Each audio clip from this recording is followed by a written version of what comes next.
Alright, a week ago today I thought it would be a good idea to go check out the CommVEx Commodore Vegas Expo that was being held on August 11th and 12th. And I did that on August 12th. And drove up to Vegas and wanted to check it out. And this was the website. I had never been to any Commodore specific show or user group, so thought it'd be cool to kind of go down there and see who I could meet and see what I could see, what the new things that are going on with Commodore. It was being held at this casino, the Plaza in Las Vegas, near the downtown area. And sorry for the blurry shots, but you come up this escalator over here, and to the left is a bingo hall, to the right was a gift shop, and then behind me right here, behind this shot right here, is the hallway. You go all the way down. I was looking all over for this, where this CommVEx was being held, but it was all the way down to the end of this, and then to the right.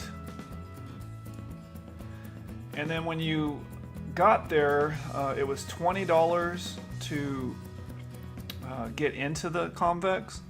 And also into the hotel, it was $10 just to park there. For if you park more than an hour, they charge you $10 over at the Plaza.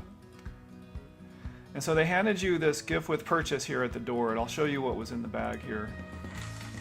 There's a pretty cool bag, the Commodore computer printed on it.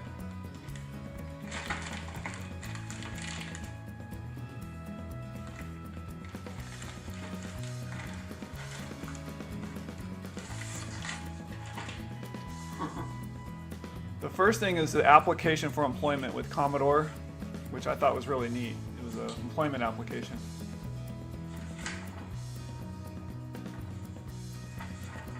It'd be cool to work there. The next thing here, it looks like a user group type of magazine, which I'll have to take some more time to read that. It looks a newsletter from the Fresno user group.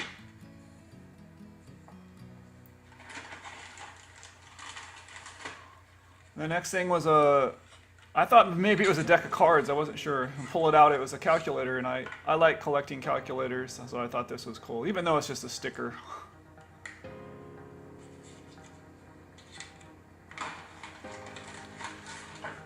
Next thing was an Amiga. It looks like a game for the Amiga, which I don't have an Amiga, so unless I acquire one, I don't know what I'll do with this. Tunnels of Armageddon.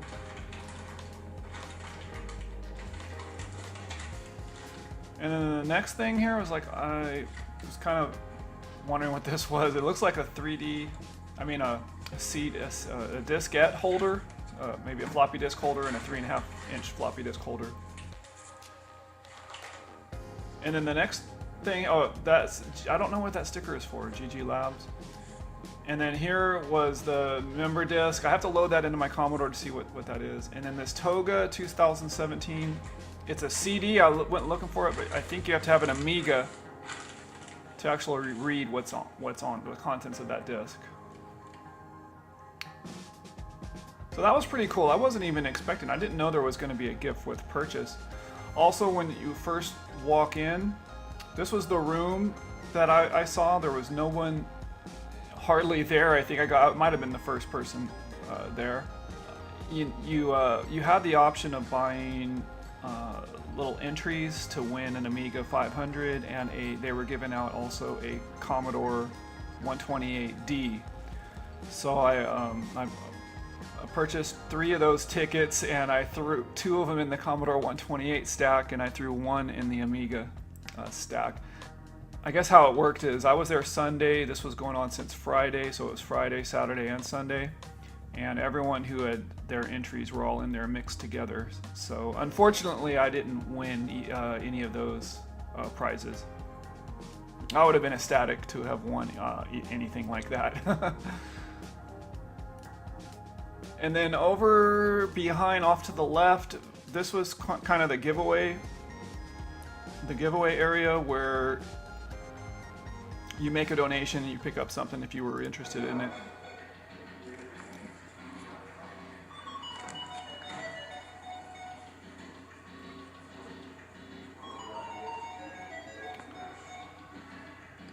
So I thought that was cool. Those were little software and books and stuff that they were giving away.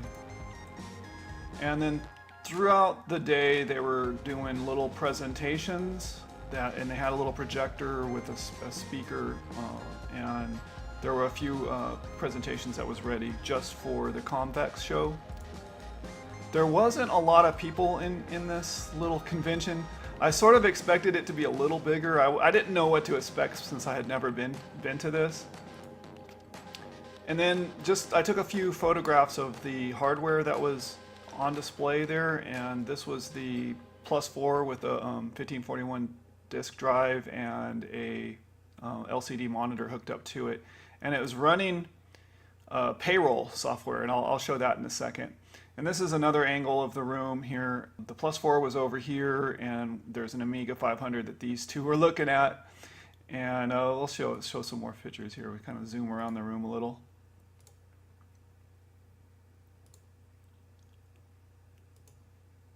So here's a Commodore A600 here, which I had never, you know, the Amiga. I'm not really an Amiga person, so I had never seen a lot of these computers.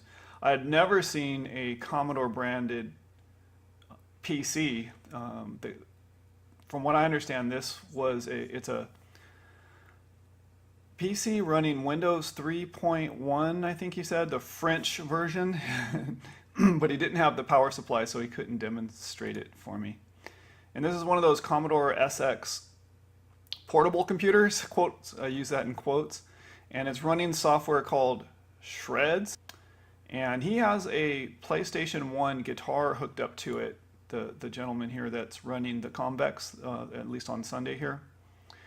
And he's playing a little game here, and I'm gonna show this video right here and share that with you guys. Green ball? It was green. State of mind. Ghostbusters, very difficult to play. Is it? Hotel California is kind of okay. Lick my guitar and don't go. Supremacy, Zelda Overworld. Well, that's it. So go back the other way with your whammy, your bar here.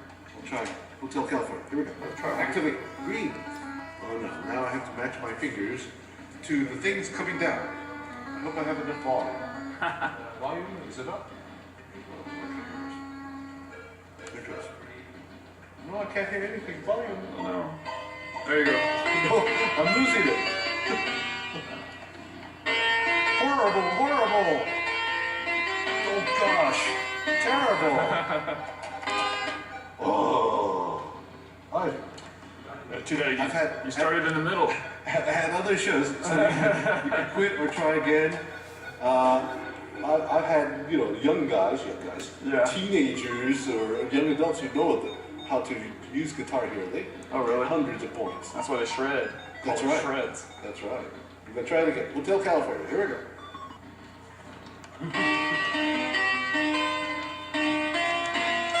No points at all.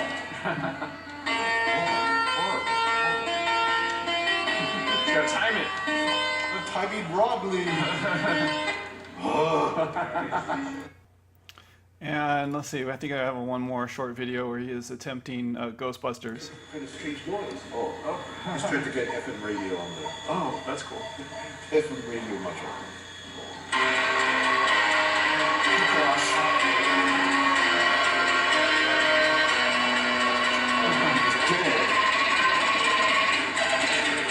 Oh, they're too fast. That is hard. That looks really hard. I tried the shredder out and horrible. It's very hard. I guess if you're really good at Guitar Hero, it's a thing. You can play that and do good at it. And this Amiga A500 right here, it has a little floppy drive right here on the left, and he had all kinds of little games. And they actually had it running playing Lemmings, which was cool. I hadn't seen that in quite a while. And I believe this is the Amiga OS showing right there. I took a picture of the whole setup right here with the Amiga monitor. It was just really cool. And it sort of reminds me, you know, of the Commodore 128. And that was as high as I ever went. I never went into the Amiga side of things. And then I've never seen this. It looks kind of like an Atari Jaguar, but it's a Amiga CD 32-bit. He couldn't get that working either. He had a CD in there and it just didn't want to cooperate. And there's the box for it. And this is an Amiga 2000 HD, and he had like a space type game with imaginative physics. Let's put it that way. And then this is the Plus 4 I was talking about, and he had all kinds of financial software and accounting packages. And I used to own a Plus 4 back in the day, and I told him at first he had payroll, and I'm going to show you the payroll screen here, a video. And then I guilted him. I said, "Hey, this is kind of boring. Are we going to be running payroll in this center?" And he's like, "Oh, okay, let's put something else in it." So he busts open a shrink-wrapped copy of some financial software, which allows you to run stocks and track your stocks. So let's look at the payroll screen here. There it is. Oh, wow. Look at that. That's cool.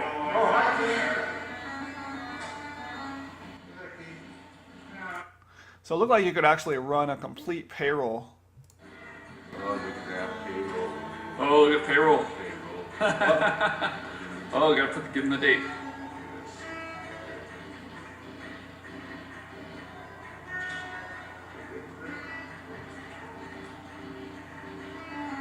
So that's the whole room right there. There's enough chairs, but on this Sunday there only happened to be like 5 or 6 people that showed up for the entire day that I was there. I left at around 3 p.m., 2:33 o'clock.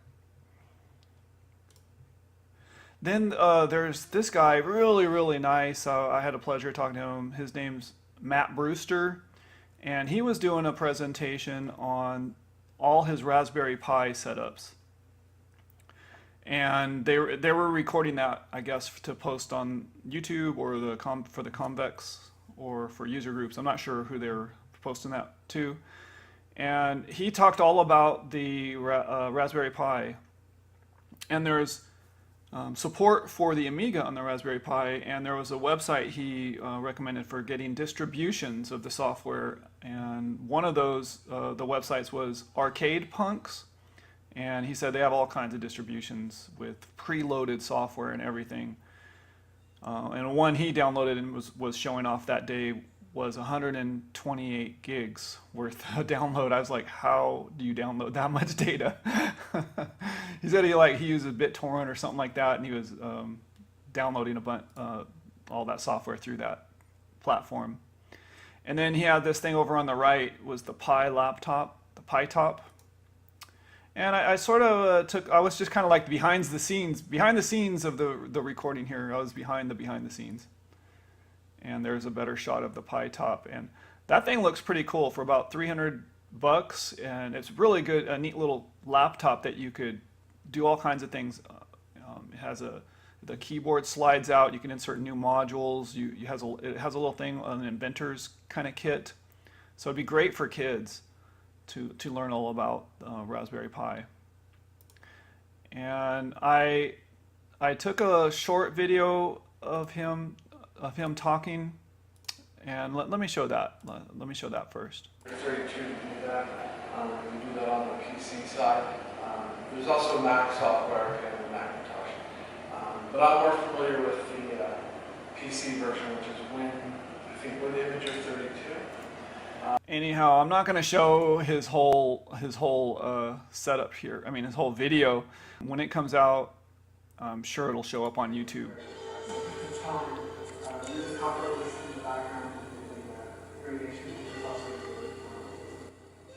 He was very, very nice, and he was just, telling me, you got to come out to the user groups, and there's another guy there too, and try and, to convince me to come out to the Commodore user group meetings that are in California, far from where I live. But I'll think about it. I haven't said no. Yeah, so that was my experience at the CommVEx Expo V14 2018. It unfortunately it looks so small, so this will be my little way of trying to get people to maybe who are interested in Commodore and maybe live in the area or close enough to the venue to where they could drive out and maybe support this.